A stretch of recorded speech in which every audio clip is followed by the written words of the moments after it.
Hello there, Erner here, and today we are going to review Lowlands and Isuwa local roster.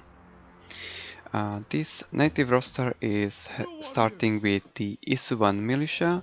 These are pretty good fodder in early game, even though they are expendable. They have pretty good weapon and stats for your tier 1 unit. They are pretty good to use and maybe buff them with some campaign buffs. Next in the second tier we have the Luvian Spearmen. These guys, even though they can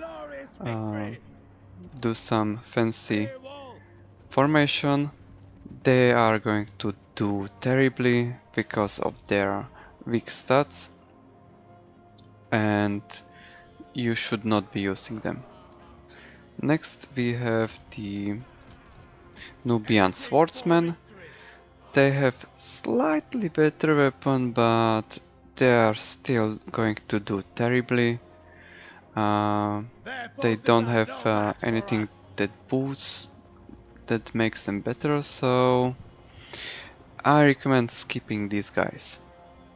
And if you skip them and go for Isuwan Axemen, this is where the fun begins. Their weapon is very strong. They are going to do a lot of attack, defense, charge. You can just right click and be very successful with these guys. Also in the same tier we have armored Anatolian spears.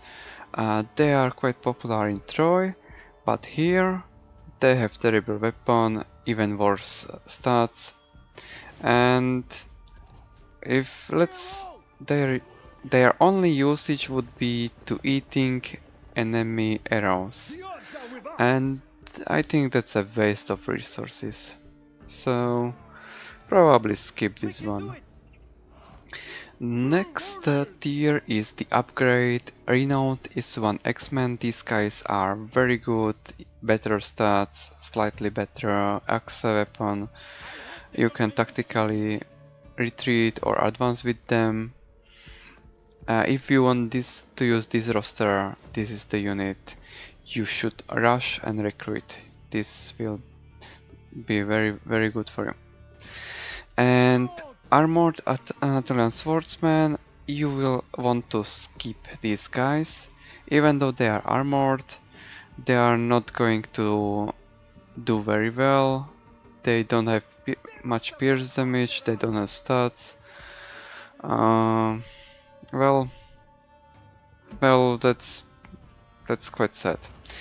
So right now I would recommend rushing these tier 4 Axemen, otherwise going with the mid-tier tier 3 Isuwan Axemen.